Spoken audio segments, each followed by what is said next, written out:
Good evening, Rinpoche. Hey, good evening, You can hear Mr. us? Doris. Yeah, we Yes, can yes, hear. yes, yes. Mm. So you may begin. Okay, Yeah. sure.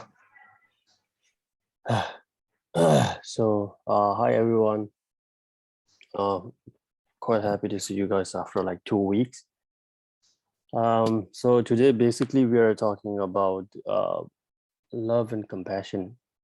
Mm, Yeah. So and also about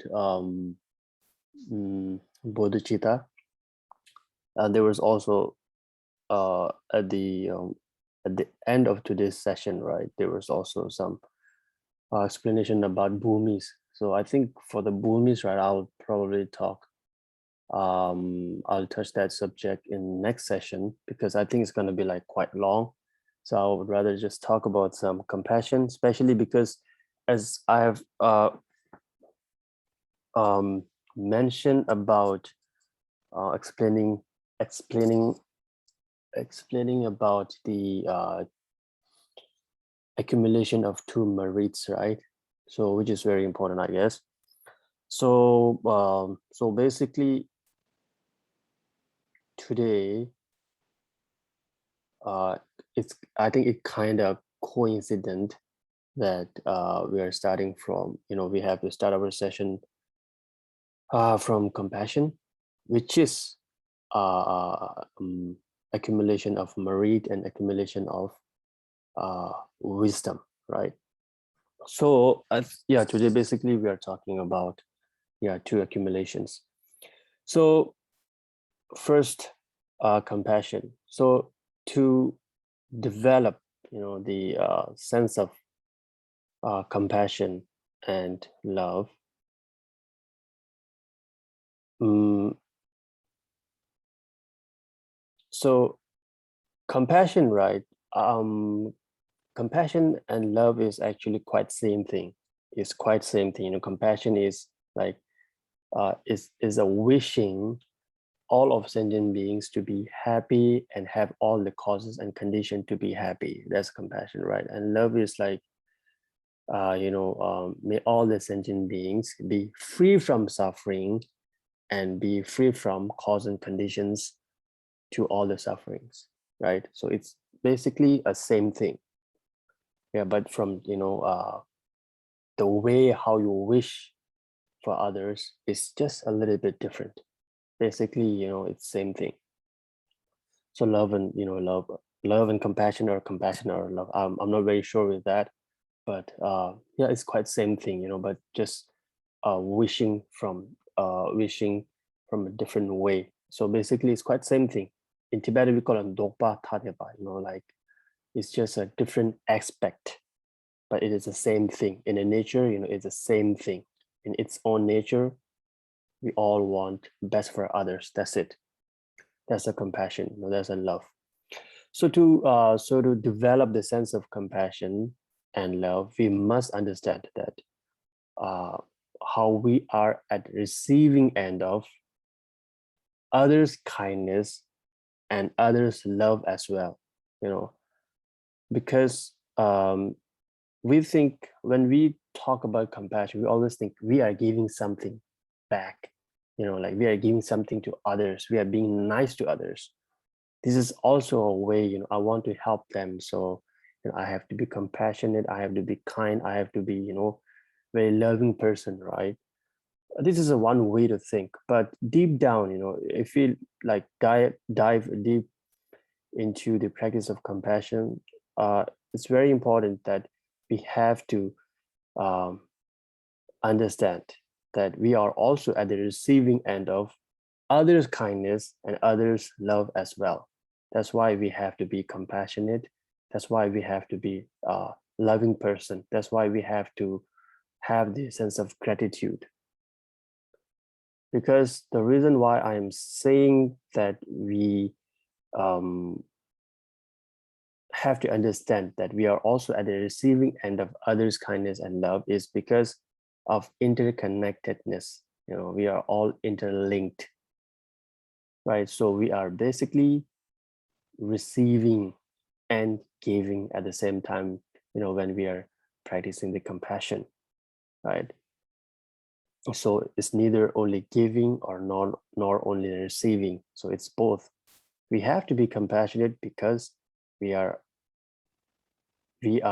receiving a lot of others' kindness and love. And we also have to be love and compassionate because we have to help others, right? Yeah, so for example, the reason why we are learning Buddhism, why we are having this Zoom meeting at, every Sunday is because of, for example, because we have a problem, right? That's why we just want to fix the problem, we want to fix the problem. That's why we are here, right? Not because, we need to fix something.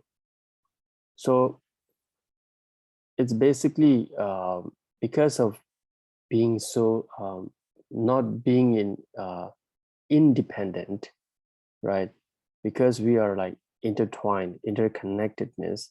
So it's not because we have to help others, that's why we have to be compassionate, but because we are also receiving lots of love, compassion, respect from others as well. That's why we have to be compassionate. That's why we have to be a loving person. Now this is like one thing, right? But even from a very, very basic level, we must have a compassionate, compassion and love. You know why? Because it is very important for all of us to have a virtuous mind. Because whatever you keep in your mind will likely to happen in your life. This is said by lots of philosophers. This was said by Buddha himself. Just normal people always talk about this all the time. Whatever you have kept in your mind will likely to happen in your life. So if you continue to believe what you have believed, right, what you have always believed, you will continue to act what you have always acted. If you continue to act what you have always acted, you will continue to get what you have always gotten, right? And if you want something different in your life, you have to work, you have to change your mind. So if you want to have a happy, virtuous, a loving life, then you have to change. You have to practice the love and compassion, right? Because the meaning, the good and bad happening in our life is totally dependent on good and bad mind we have within ourselves. So yeah, if I want to have a good, better life, then we have to change our mind. Yeah, what you have kept in your mind will most likely to happen in your life. So basically we say like we don't decide our future, right? We cannot decide our future, but we can decide our habit. We can decide what we do in the morning. We can decide what we do in the afternoon. We can decide what we eat for dinner. We can decide what I think, what I should think, what I should drink. We can decide it. So basically we are deciding our habit, right? If we can decide our own habit, then we can decide that future, because that habit will definitely decide our future, right?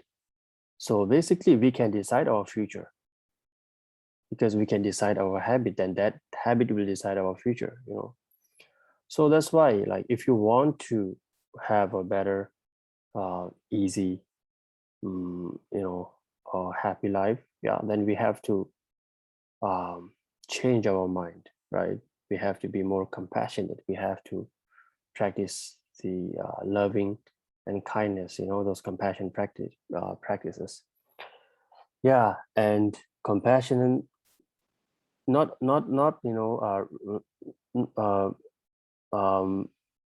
like regardless of Buddhism, compassion is a noblest characteristic of human being.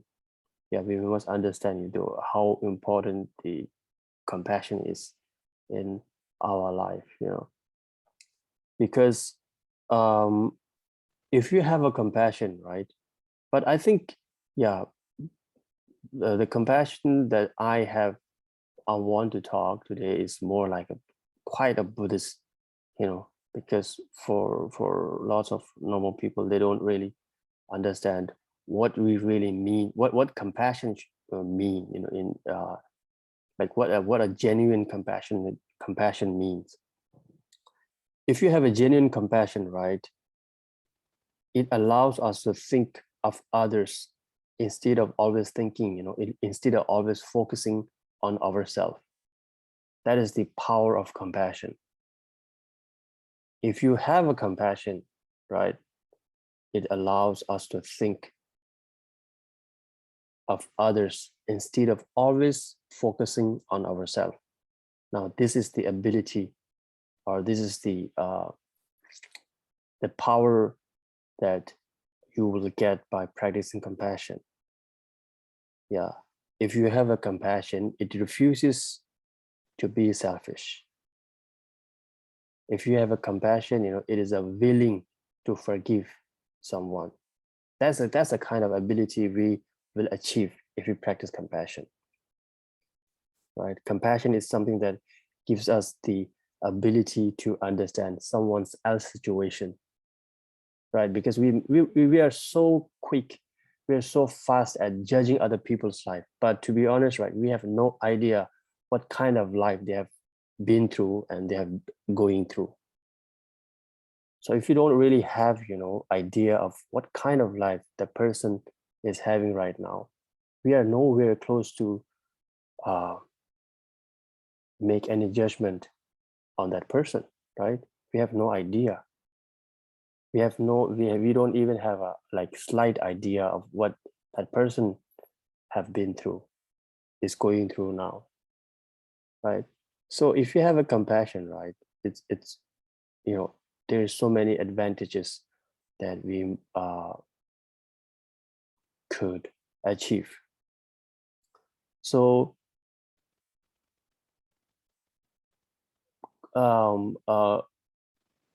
some people say that compassion is like a sympathy, but it's not true. It's not even not even close.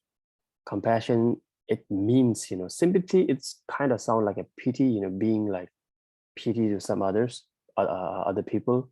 But compassion is more like an empathy, like you have the understanding of that pain. You have the understanding, of that sorrow. So you want you want that person to be free from that suffering. Now that's an empathy, that's a compassion.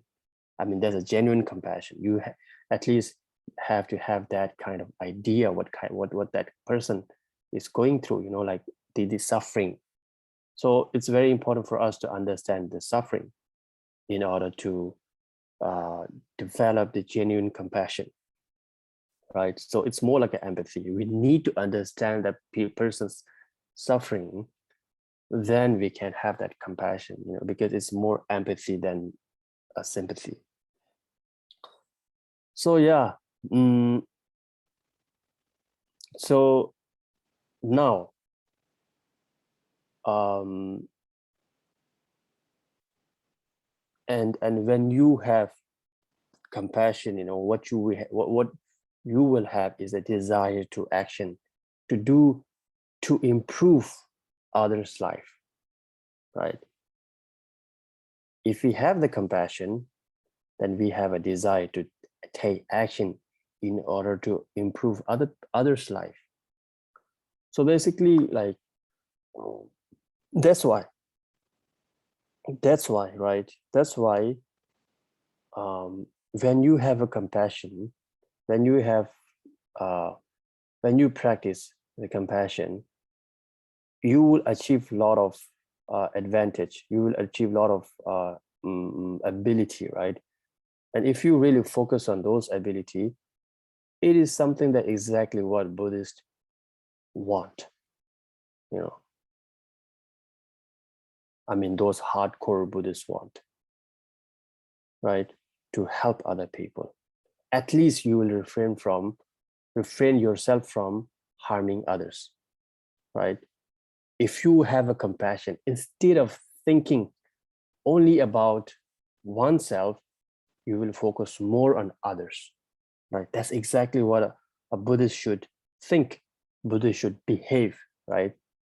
Because we say, selfish, this ego, we call it dakzin, like self-grasping is the source of all the problem in our life. And when we have a compassion, we focus more on others than oneself. It doesn't mean that, if you have a compassion, you will never have any problem, but it will make a difference if you start to focus more on others than oneself, right? So compassion, so in Mahayana practitioner, in Mahayana practice, right, compassion is something that has the most respect as a practice. Because why? Because compassion, it is not the ultimate remedy of self-grasping, but it is a relative, it is, if you have a compassion, it will definitely help you to like slightly keep the self-grasping under control. Because the ultimate remedy is always the, wisdom, the understanding of emptiness, the direct understanding of emptiness. That's the ultimate remedy. But if you have a compassion, it will definitely help you to keep your self-grasping under control. That's why for Buddhists, like Buddhists, the one of the most important practice is compassion. Because for a Buddhist, the one of the villain, one of the enemy is self-grasping. And there's two heroes that go against those self-grasping. One is compassion, and one is the wisdom of emptiness, right? So these two, but the compassion is more like a temporary, because it will not uproot the self-grasping, but it will just keep it under control. But the wisdom of emptiness, it will uproot the self-grasping. So that's why compassion is more on the part of method, skillful means, and the wisdom is more on the wisdom part, right? Tap the shit up, we call it tap, skillful means compassion. Because if you have to achieve achieve the wisdom of emptiness is like really tough. It's hard. It will take a lot of time, but to practice the compassion is much more easier than to achieve the wisdom of emptiness. So that's why. So while we practice in order to achieve that achieve that wisdom, we might as well practice the compassion, because it helps to control our self-grasping. That's why for Buddhists, right, compassion is like one of the most important practices. Now, because of this, what we must understand, I'm very sorry, right? From our last session, there was a question about anger, Rinpoche, like when we get so angry, we cannot control, but we yell and talk loudly, all those stuff, right? How do we control? How should we control our anger? Because I really cannot control my anger and end up like shouting at others, right? Yeah, I mean, if you are a genuine, right, there's a two way to answer. If you think that you are a hardcore Buddhist practitioner, now you are totally going against the core practice of Buddhism, Right? If you are angry, there's no way you can be compassionate, right? The reason why you are so angry at that person is because you don't have any compassion to that person, right? I mean, at that moment, not really deep down, but at that moment, you have like, you totally like don't give a crap about being compassionate to that person. That's why that's why you are so angry, you know, that's why we throw tantrum to that person, right? So you are basically at that very moment, yeah, you are going against the core practice of Buddhism. Because at that time, why you are so angry? Because you are focused so much on yourself. You said all those things which hurt me. You know, I thought I did best for you, but somehow the the reaction that I expected from you was not there. All those stuff, right? So you are being so selfish. Now, this is exactly what we should avoid if you think you are a hardcore Buddhist practitioner. That's why, right? You should never get angry. Because it's not only, you know, because I like a few days ago, I read a book which was composed by late Kinjin Rinpoche. You know, I kind of always, because I'm also a very short-tempered guy, really.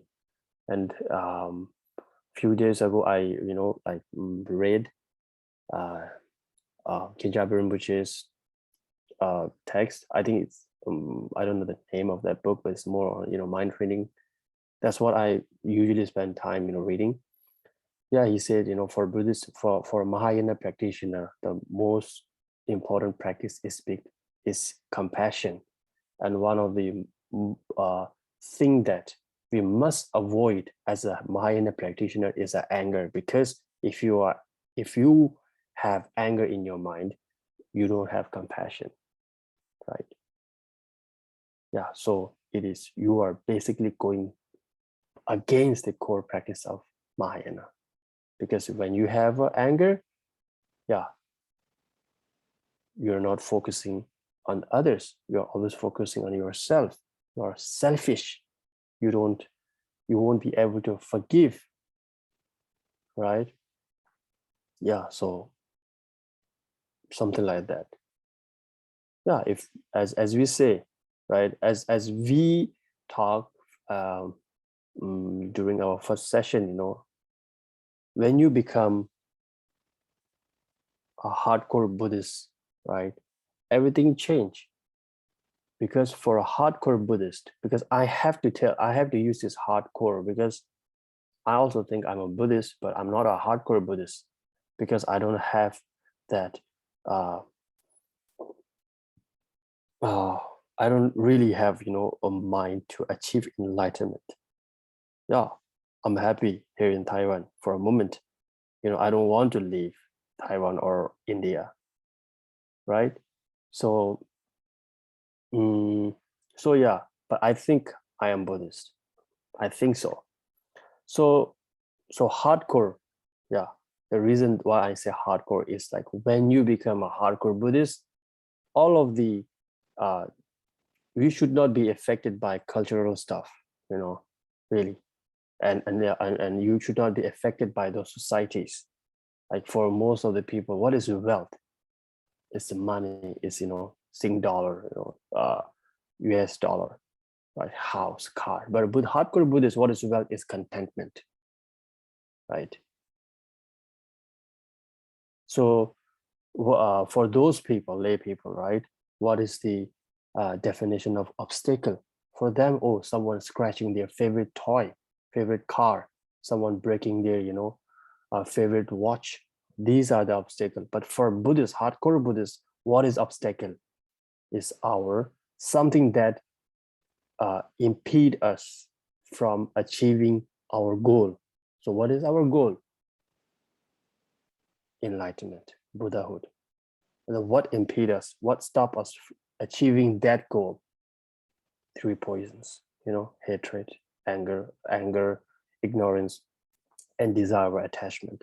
So those are obstacles. Nothing else is obstacle. Those are obstacles. So if you want to be a hardcore. If you think you are hardcore Buddhist, now these, all like there are so many things, the definition of those things has to change, because you have to change the way you think, the way you live, the way of your life. It has to be changed, right? You have to be like zone into these thinking, way of living. You have to change. That's why you should never be, if you are hardcore Buddhist, you should never get angry, because you are definitely going against the core practice of Mahayana practitioner practice. And for a basic, like me, or basic, like person, just like easygoing Buddhist, or just a human being, just like not religious or not spiritual or anything. Yeah, for me, why I should not get angry? Because I want to be happy. Yeah, that's that's the greatest reason. We don't need any extra reason not to be angry. Like, have you ever like talk to yourself, or have you ever think to yourself that, oh, I was so happy because I was so angry, I was so pissed off at something or someone? We need to think, when you are angry, right, you are the first recipient of a suffering, no one else. We need to think, we need to understand, like, do you suffer, or do you feel happy when you are angry? We need to understand. We just have to make choice. That's it. So far I've never met anyone who feel happy when they're angry. I've never seen, like for me, when I'm angry, I will hurt myself, I will break things. Yeah, I'll say bad things, and tomorrow I regret doing all those stuff and saying all those things, right? So yeah, its choice is like super clear. Do you want to be happy, or do you want to suffer? But you may think, because Rinpoche, like whenever I'm so angry and I say all those bad things to them, I feel like happy. Or that's not happy. Trust me on this. Yeah, there's a beginning of a problem. There's a beginning of a suffering. Yeah, that's how, very worldly happiness feels like. Yeah, you feel like so happy. You feel like so satisfied when you say all those stuff, but it's just a beginning of all the suffering, all the problem, all the regrets. That's how, this worldly or the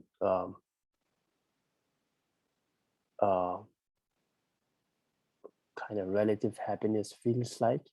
Yeah, that's how all the beginning of suffering feels like. It feels nice, but that's not happiness. And most importantly, yeah, you are just wrong. It's a misconception, because I don't know, I don't really remember, but for example, that I think it was someone like old Lama. I think I was very young, should be around like 13, 14. And I kind of, got into brawling, fighting. Yeah, I fought someone, like basically my classmate. He was also a Rinpoche. We fight, right? Then yeah, sort of like he hit me twice. I think I hit him like 5 times or 6 times. Yeah, I felt good, like, okay, I beat him because I hit him more than he hit me back, right? So I felt good. But after that,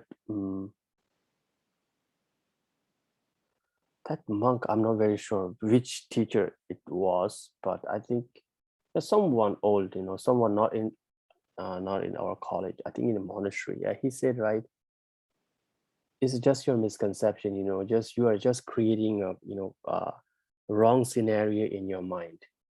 You are, because we can trick our mind, it's a psychological thing.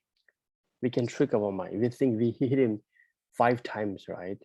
And we think we win, but it doesn't matter. He said, that monk, he told me that It doesn't matter. You hit him like 1,000 times, but if you get hit once, that's already a loss. You should not be hidden even once. It doesn't matter how much you hit him 1,000 times, but if you got hit once on your face or on your body, that's already a loss, right? So, but exactly, how you feel, how you think, it can be tricked, because we think when we say something very bad to others, we think like we won, and this is psychological, trick that we put on ourselves. Yeah, you think, oh, I feel very satisfied, but it's not. Trust me, tomorrow you will regret it. One day you will be in need of help, and that time you're like, yeah, that's it. You won't be able to ask for any help, right? So basically, just as a human being, it doesn't matter whether you're religious or you're not, right? Compassion will only bring compassion will bring the happiness and makes your life easier than being angry. So yeah, it's just a choice what you want to be. You want to be happy, or you want to, yeah, when you're angry, you are the first recipient of suffering. When you are compassionate, you're the first recipient of happiness. So that's why, right? Now you might think, oh, Rinpoche, like I've been short-tempered for like since like childhood, so it's super difficult for me to be compassionate and loving person. So what should I do? To be honest, right? Yeah, of course it's very difficult, but how about just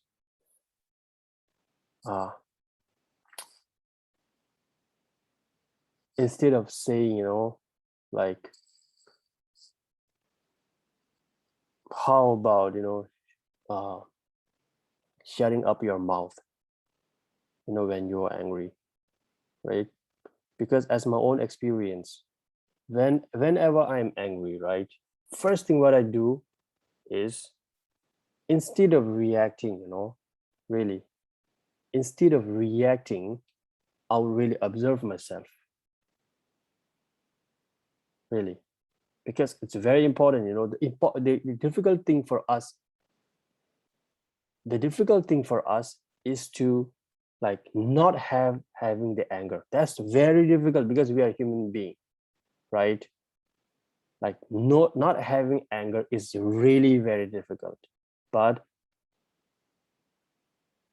what I say to that person, how I react is not difficult. We can control it.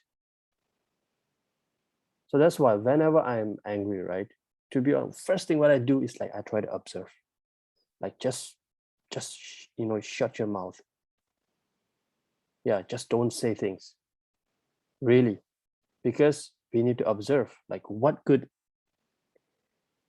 saying shitty things to others gonna bring in your life, gonna make you. Nothing, really. You're gonna regret saying things. You don't want enemy. We have, all of us have enough enemy in our life, really. Like one enemy in our life is like more than enough, but thousands of good people around our life is not enough at all, right? So it is like, instead of saying things, right, instead of doing things because of your anger, we should not react, but we should observe and respond. Yeah, for me, it has always like, I mean, not always, of course, like, until like 24, 5, I was like wild guy. I would say things, shitty things, and, like, yeah, did all those things. But after, like getting old, yeah, you kind of change. So you just have to be wise. I cannot be that wild, careless person anymore. Yeah, because later I kind of become a person who value my own thoughts over my own feelings. That's what I've said like our last session, because once we get old, right, we value our own thoughts or our feeling. When we are young, we value our feelings more than our thoughts, right? But when we are older, right, we totally we automatically, we spontaneously, like value our own thoughts, what you think. It might be good, bad, but I prefer to choose the good thoughts in my mind, right? So yeah, I have to find a way, and that's how it is taught in our mind training, and it helped me a lot, really. Yeah, so it is very difficult, but we have to try, we have to pretend not getting angry. We have to pretend.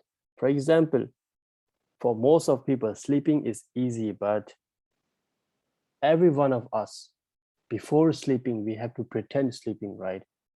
No one, just put their head on the pillow and it's like instantly. It's not possible, right? But we have to close our eyes and pretend to sleep. Then we find it. Eventually, we will fall asleep. We have to pretend to sleep. Even sleeping, we have to pretend. So yeah, no question about controlling our anger. Yeah, there's no question. We have to pretend. At least pretend first. It is said in our book, that getting angry as a human being is not a problem, really. But try to keep your anger under control. Anger is not a problem. Attachment is not a problem.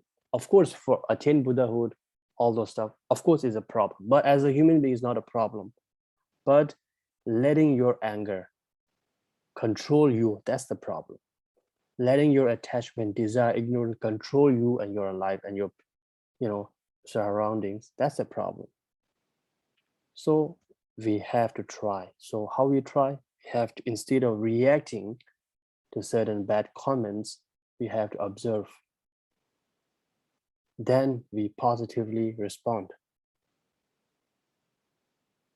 Yeah, this is one thing that I really want to explain.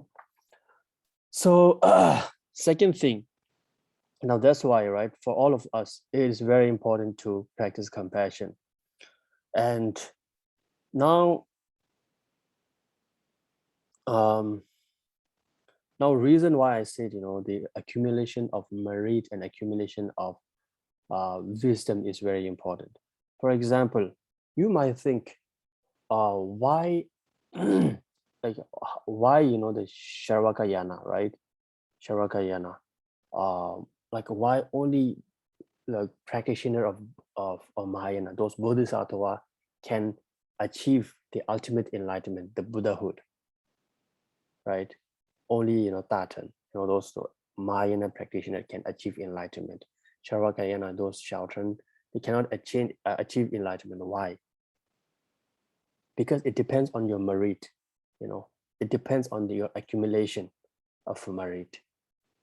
Now, what it may, so how come there's such a difference between, those lesser vehicle and Mahayana, higher vehicle? Is it higher vehicle? Because it always depends on aspiration.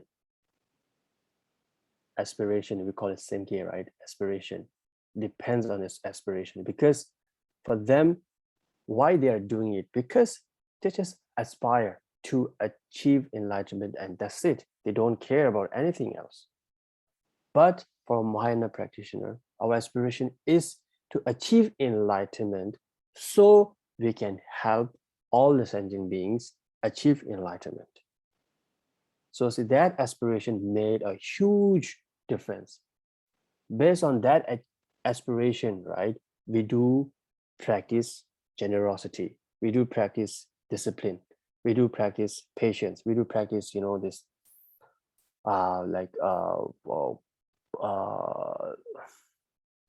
meditation, right, and wisdom. We do practice all those things, and that what makes our accumulation even grander than lesser vehicle.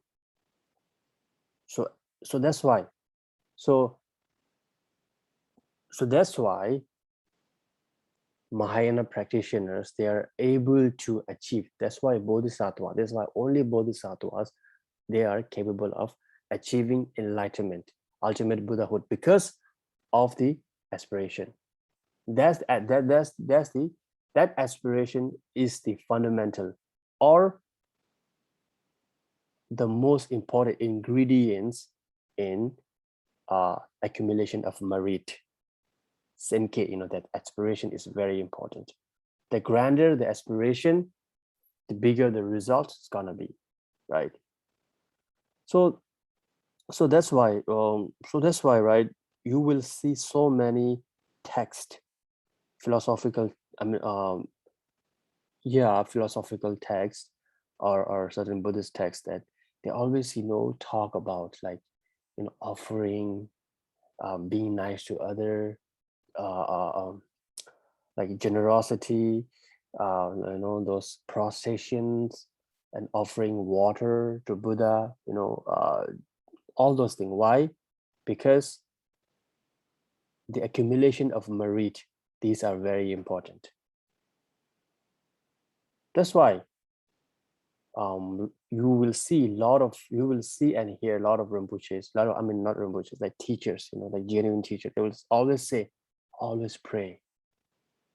Always pray. Even like right now, you are super angry. Instead of saying something bad to that person, we should pray.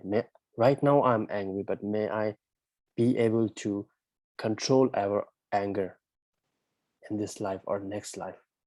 Praying is also very important. That's why you will hear a lot of teachers saying, whenever you visit those very holy sites of like Buddha and Bodhisattvas, like say Bodhikaya and all of those Lumbini, right? And you visit those places, we must pray. Because why? The accumulation of merit is very, very, very important. It plays a huge role in our life, in our journey to Buddhahood. Not only Buddha, in our life, daily life. If I try to put it in a very simple way, right, is that you will see, right? You will see like two kind of people in our, like, let's say practitioner, let's say a Buddhist in our life. Like consider them as a Buddhist. I don't know whether they are Buddhist or not. I mean, like people like me, right? You might think, oh, Rinpoche, he have studied for like 20 years and is teacher and blah, blah, blah, all the stuff, right? But if I'm lacking, right? If I'm lacking of accumulation of my merit, right? All of those 20 years of study, hard work, retreat, offerings, prostration, if I'm lacking of accumulation of merit, right? All of those are things that I've done in my past 20 years, right? It will only help me to generate an ego, a pride. Oh, see, I've learned 20 years of philosophy. I know I'm the greatest. I'm way better than you guys are. Yeah, it will contribute to negative aspect, a negative contribution. It will only contribute my negativity. Yeah, if we are lacking, if we lack the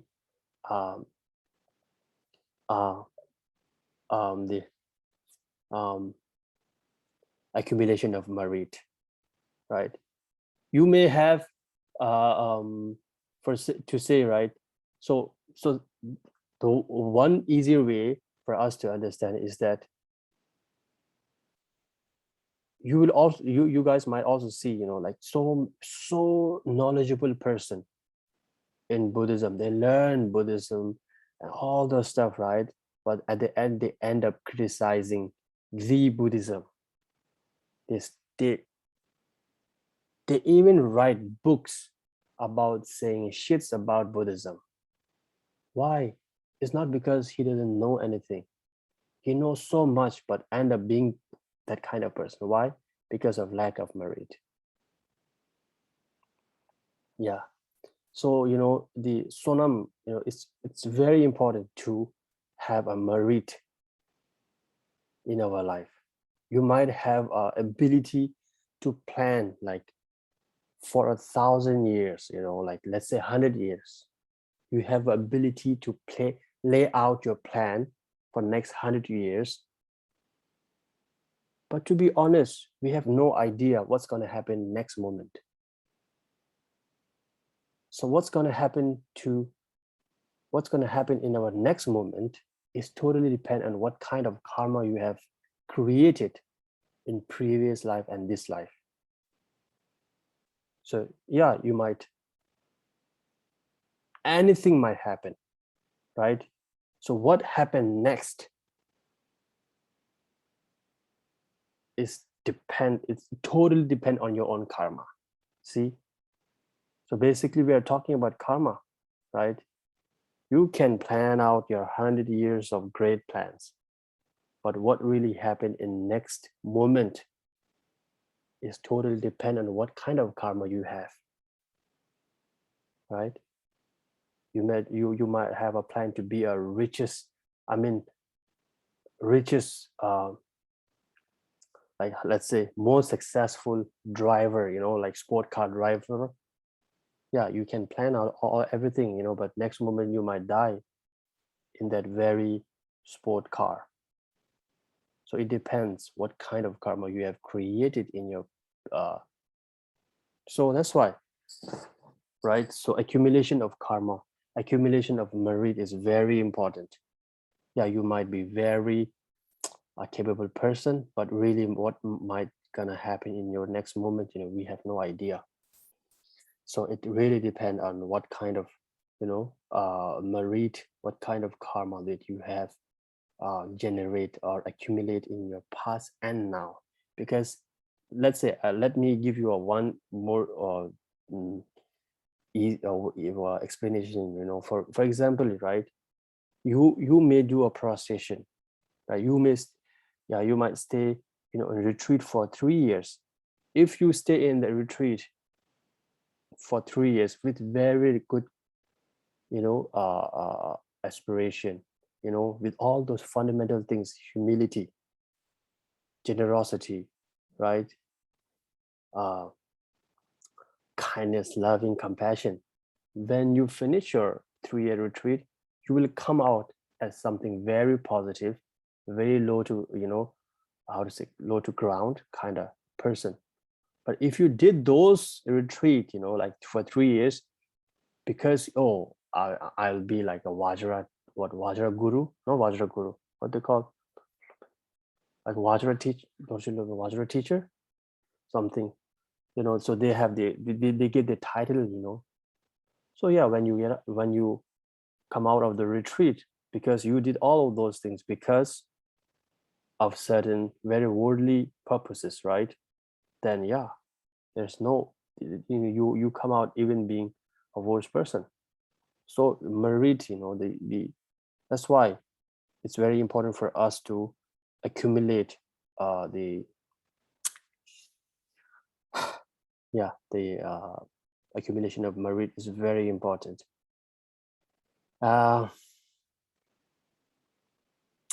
So and for Buddhists, in our text we say all those bad karma, sometimes we call it as kanamatoa, right? We don't only use a word like sin. Tibet we call it kanamatoa, like for killings, stealings, right? We call it kanamatoa. What does it mean, right? Kanamatoa means something like it is like those killing and stealing things, right? It is something that you cannot utter out of your mind or out of your mouth. Kanamatoa, that you don't even speak these words like killing, stealing, right? Yeah, so we really So this other thing, for Buddhism. I think we are actually running out of time. It is 9:32. So few I think I'll finish in like 3 minutes. So now about the bodhicitta, right? Relative bodhicitta and ultimate bodhicitta. We must understand these two things. I think I have to speak about it in next session. But yeah, next session. So relative bodhicitta is aspiration, to achieve enlightenment, in order to liberate all the sentient beings from their suffering, right? But deep down, what caused you to have that kind of aspiration is a sense of longing. Is very important. Like, you long, sense of longing. You really want that, really.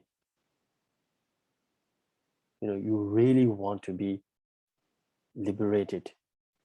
You really want to achieve enlightenment. And maybe you guys, His Holiness, have also taught that there is like just an aspiration and the actual aspiration, like there's a relative bodhicitta, right? There's also one like just aspiration, you're just wanting to achieve enlightenment, and the actual relative aspiration has to be received from actual ritual. Using an actual ritual, then you will get a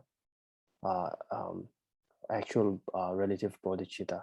And the ultimate bodhicitta is not something that you received from a ritual.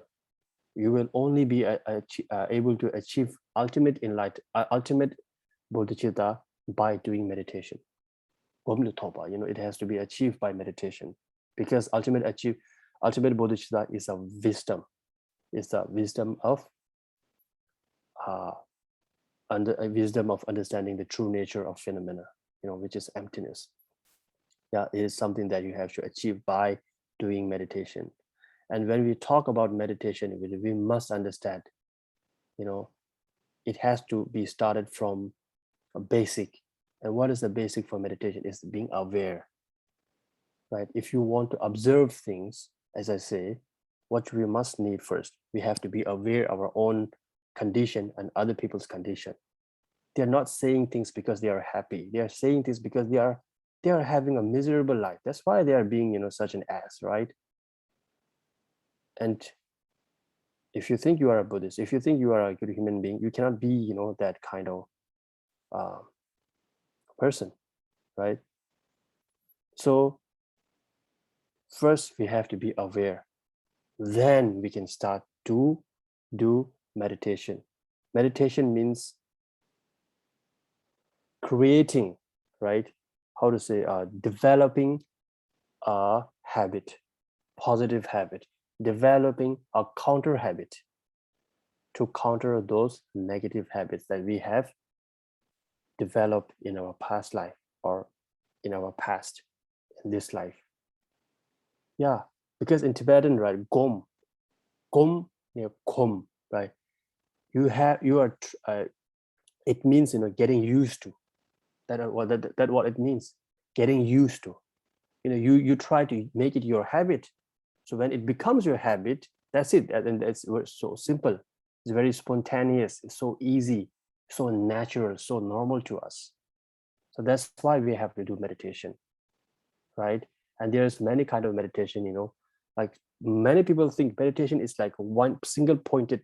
It is, but it also has a lot of things. It's mean that you can be single pointed in certain subject. It doesn't mean you have to be single pointed to the word like J. You cannot think anything else than J. It's not like that. You can be single pointed minded on a subject of emptiness. And when you do a meditation on emptiness, right, you can do there's like many different sort of meditation, analytical meditation. Some analytical meditation can be very coarse, some can be very subtle. Some can be very subtle, and some doesn't have to be subtle at all. Sometimes you just have to meditate, so like sometimes there's no analytical mind at all. We're just, keeping your mind as it is. So there's like many different sort of meditation, right?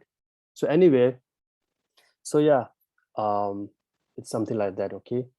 And I think I don't know, I kind of have some other things to say, but anyway, so at the end, one important thing that I want to share with you guys, that whatever you're doing in your daily life, especially in practices, let's say prostration, let's say reading sutras, right? If you want to have a very good relationship with your whatever you do in your life, daily life, make sure you always spend few times or few minutes concentrating on the good outcome, good aspect, beneficial aspect of things that you do. For example, prostration, at least you will lose some weight, to be honest, right? Reading sutra, right?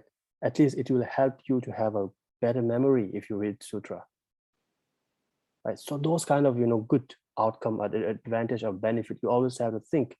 Otherwise you will totally lose interest in few months. What am I doing? You have no idea why you are doing it. For example, in relationship, right?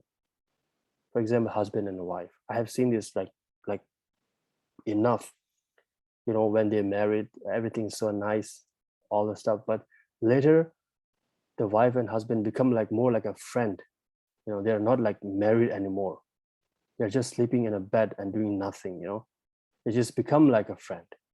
So it is very important to have that wife husband relationship, the genuine wife and husband relationship. What we must do is, you better be attracted to your own wife, or you better be attracted to your own husband, right? You better keep that physical intimacy all the time. Otherwise, yeah, you will lose, that kind of relationship, right? Husband-wife relationship, marital relationship.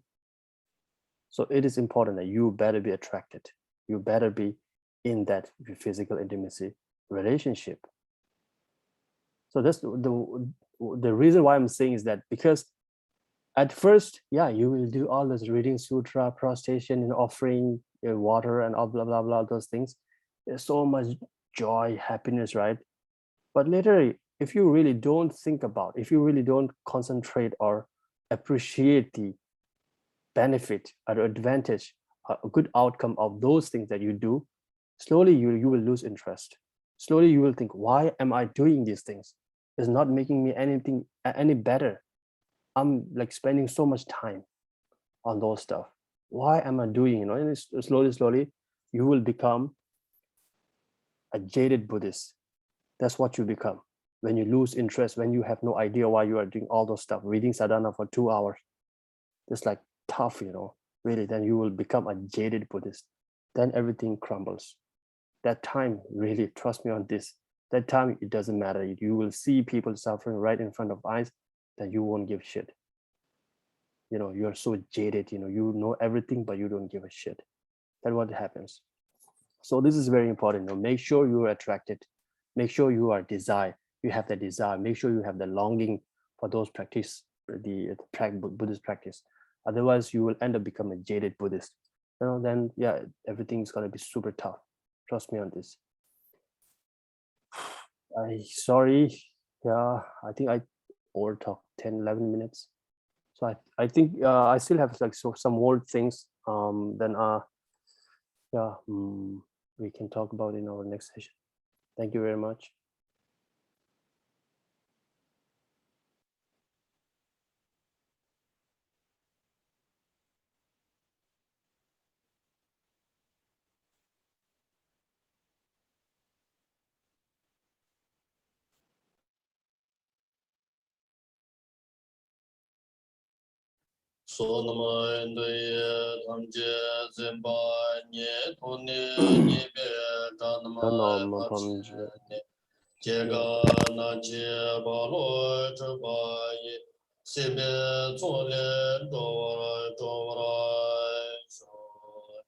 Jambra Boy Jendra Jambanda Kundu Sambo de Aydichand Deda Gunji Jisu Dagoji Kiawai Dida Tamje Rango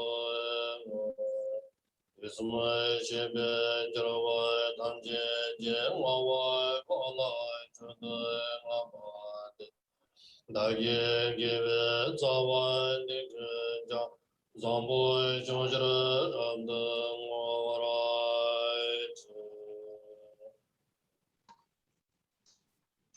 Okay, thank you, Rinpoche. We see you. Thank you. Yeah, thank you. Thank you for your straight advice, to the point Thank you. advice. Yeah, thank you so much. Thank you. Okay. Thank you. See you next time. See you next time. Thank you. Bye-bye. Goodbye. Good night. Good night. Good night. Good night.